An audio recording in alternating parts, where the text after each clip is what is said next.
नमस्कार, मैं हूं कोमल शर्मा और आप देख रहे हैं न्यूज 21। स्वागत है आपका मॉर्निंग बुलेटिन में।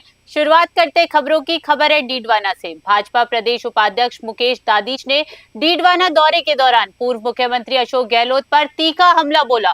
उन्होंने गहलोत के इंतजार शास्त्र के जवाब में डकार शास्त्र का तंज कसते हुए जयपुर में गायब हुए चंदन के पेड़ों और कांग्रेस सरकार के कथित घोटालों पर जवाब मांगा। दाधीच ने स्पष्ट किया कि ओबीसी आयोग की रिपोर्ट आते ही चुनाव कराए जाएंगे। उन्होंने 6 से 12 अप्रैल तक होने वाले भाजपा स्थापना दिवस कार्यक्रमों की रूपरेखा भी साझा की। इस दौरान भाजपा नेता गुलाम नबी आजाद के नेतृत्व में उनका भव्य स्वागत किया गया। इससे पूर्व मुकेश दाधीच ने भाजपा नेता सरोज प्रजापत ने निधन पर उनके आवास पहुंचकर शोक जताया तथा शोक परिवार को सांत्वना प्रदान किया। डीडवाना से गुलाम नबी आजाद की रिपोर्ट।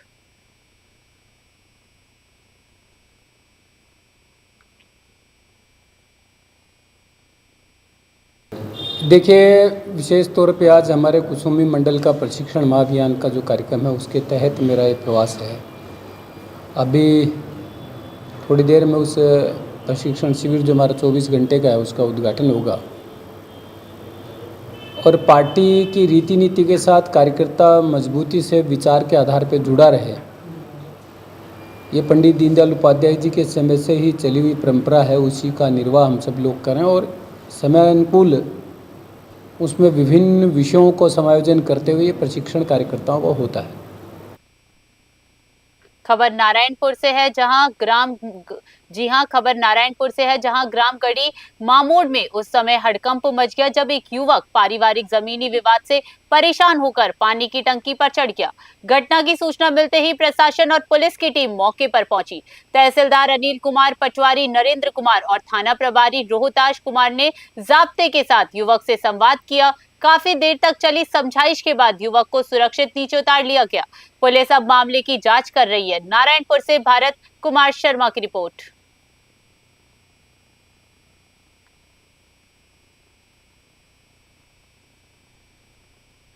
राजस्थान की ऐतिहासिक धरा एक बार फिर प्राचीन सभ्यता के रहस्यों को उजागर कर रही है। झुंझुनू जिले की खेतड़ी तहसील के त्योंदा गांव स्थित रीठ का टीला पर जारी वैज्ञानिक उत्खनन में करीब 1000 साल पुराने भव्य मंदिर के अवशेष प्राप्त हुए। पुरातत्व विभाग के निदेशक डॉक्टर पंकज धरेंद्र, जयपुर संभाग के अधीक्षक नीरज त्रिपाठी और अल्बर्ट हॉल के अधीक्षक महेंद्र निमहल ने हाल ही में उत्खनन स्थल का निरीक्षण कर अब तक की प्रगति की समीक्षा की। निदेशक डॉक्टर धरेंद्र ने प्राप्त सभी अवशेषों के वैज्ञानिक परीक्षण और संरक्षण के सख्त निर्देश दिए ताकि इस विरासत को सुरक्षित रखा जा सके। ये खुदाई आने वाले समय में राजस्थान के पर्यटन और ऐतिहासिक मानचित्र पर किए गए अध्याय को जोड़ सकती है। खेतड़ी से खास रिपोर्ट।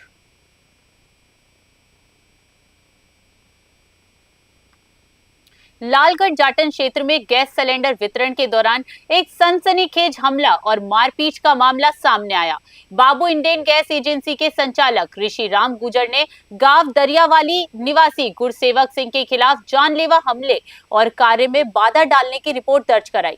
एजेंसी के कर्मचारी रमन कुमार और गिरधारी लाल जब गांव में सिलेंडर बांट रहे थे तब आरोपी ने नियम विरुद्ध 45 दिन की अवधि से पहले सिलेंडर की मांग की। मना करने पर आरोपी ने गाली गलौज की और बाद में रंजिशवश अपने ट्रैक्टर से सिलेंडरों से भरी ट्रॉली को टक्कर मारकर पलट दिया। पुलिस ने भारतीय न्याय संहिता के तहत केस दर्ज कर लिया।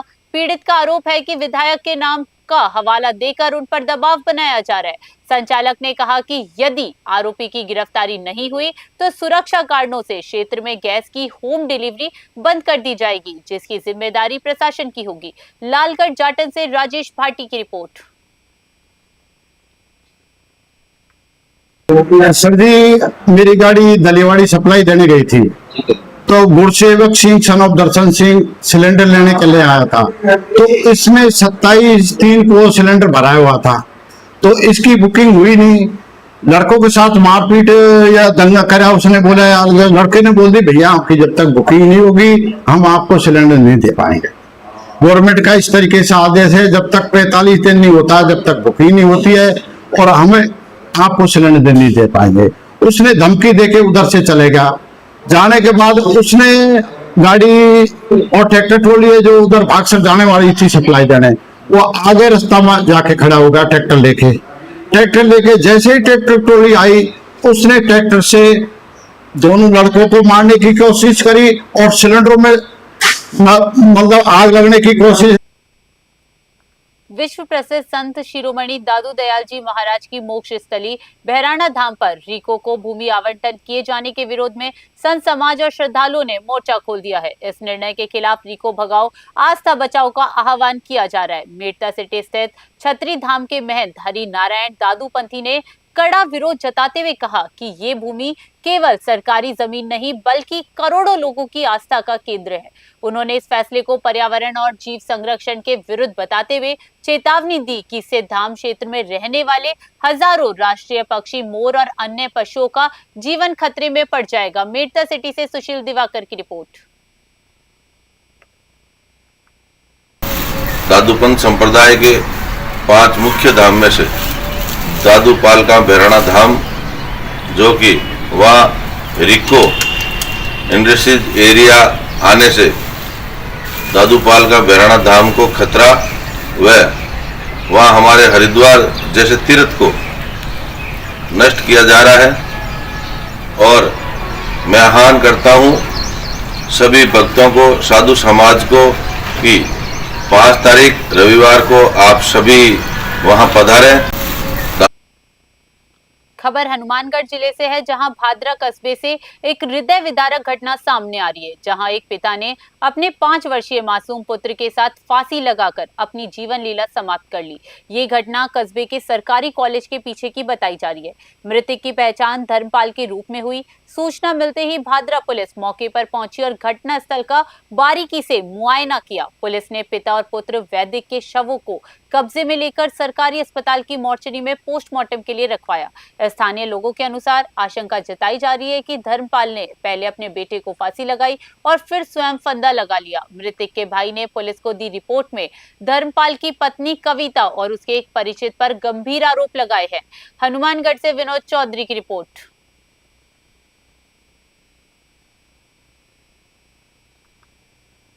राजस्थान के प्रमुख एजुकेशन हब के रूप में पहचान बना चुके सीकर शहर के रेलवे स्टेशन पर इन दिनों यात्रियों, विशेषकर विद्यार्थियों को भारी अव्यवस्थाओं का सामना करना पड़ रहा है। देश के कोने कोने से यहां कोचिंग के लिए आने वाले हजारों छात्र रेलवे विभाग की अनदेखी के कारण परेशान हैं। सीकर रेलवे स्टेशन पर जनरल टिकट के लिए वर्तमान में केवल एक ही टिकट खिड़की संचालित हो रही है। शिक्षा नगरी होने के नाते यहाँ हर समय परीक्षार्थियों और छात्रों की भारी आवाजाही रहती है। टिकट की लंबी कतारों के कारण कई बार छात्रों की ट्रेन छूट जाती है। ट्रेन छूटने की वजह से कई छात्र महत्वपूर्ण प्रतियोगी परीक्षाओं में शामिल होने से वंचित रह जाते हैं, जिससे उनके भविष्य पर तलवार लटक जाती है। यात्रियों का आरोप है कि स्टेशन प्रशासन भीड़ की स्थिति को देखते हुए भी दूसरी खिड़की शुरू करने में दिलचस्पी नहीं दिखा रहा। अब देखना ये है कि रेलवे प्रशासन इस गंभीर समस्या का संज्ञान लेकर कब तक राहत प्रदान करेगा। सीकर से ब्यूरो रिपोर्ट।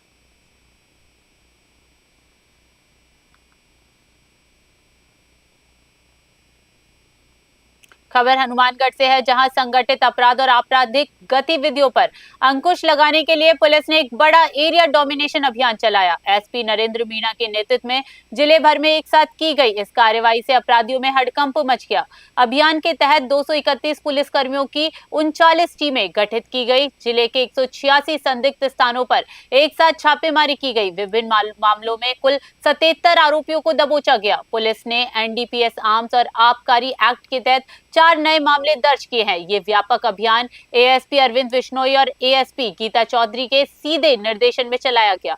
मुख्य कार्रवाइयां जंक्शन, टाउन, गोलूवाला और टिब्बी पुलिस थानों द्वारा की गई। इसके साथ ही 25 संदिग्धों के खिलाफ 170 बीएनएसएस के तहत निरोधात्मक कार्रवाई भी अमल में लाई गई है। हनुमानगढ़ से विनोद चौधरी की रिपोर्ट।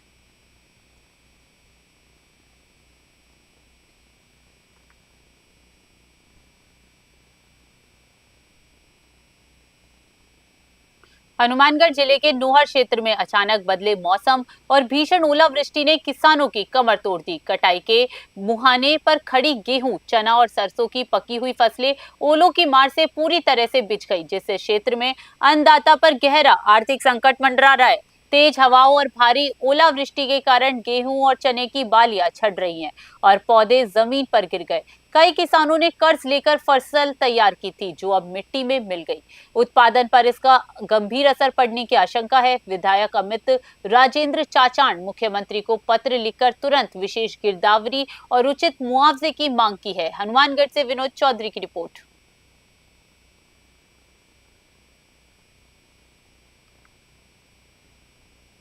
खबर सीकर जिले के रिंगा क्षेत्र के महरोली गांव से है, जहां भक्ति, संस्कार और सामाजिक एकता की एक ऐसी अद्भुत तस्वीर सामने आई जिसने पूरे क्षेत्र का मन मोह लिया। जहां आयोजित श्री राम कथा ज्ञान यज्ञ के अंतर्गत निकली प्रभात फेरी में पूरा गांव राम नाम के रंग में सराबोर नजर आया।